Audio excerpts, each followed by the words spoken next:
everyone. I am Tyler Pyburn of the Pulse Network of thepulsenetwork.com. Here having a conversation about the 2012 NAB show and the great content shift. We're here right now with GenArts' own Gary Oberbrunner. Gary, nice to meet you. How are you doing today? Hi, I'm doing great. Thanks for having me on. Tell me a little bit about your role at GenArts.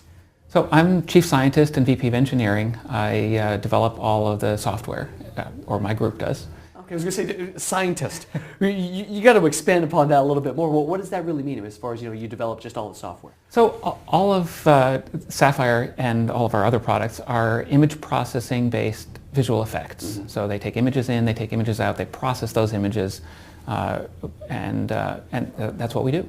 Excellent. It's cool stuff. Some of the things that you do. I mean, you and I are talking off camera, and I was absolutely loving it because I'm a fan of what you guys do. I can't hide that. So let's talk a little about as far as shifting technologies are concerned, because when I see this shifting technologies and what's going on as far as the visual effects, some of the editors out there, if you will, how does the shifting technologies really affect how they're creating content right now?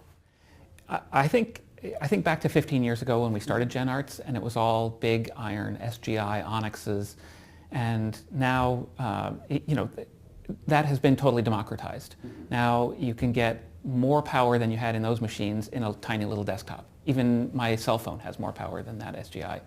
And the biggest, I think, change that's happened is the prevalence of GPU processing. Mm-hmm. And that's really interesting because it's driven by the gamer market. Yeah. NVIDIA introduced low-cost, high-performance graphics cards to run games on, mm-hmm. but that changed the whole visual effects industry because now we can program those cards as general-purpose processors to do visual effects.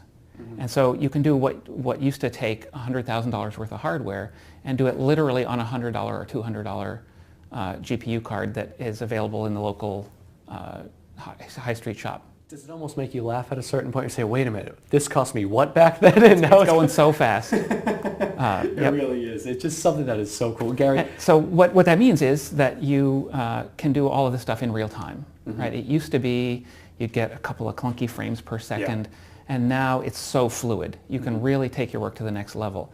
You don't have to wait for renders. You don't have to give up after a while and say, well, okay, I kind of got it as good as I can get it, because you get that instantaneous feedback and that real-time that real-time visualization of what you're working on, and you can really tweak it and get it. You can either get the work faster or better quality or even both.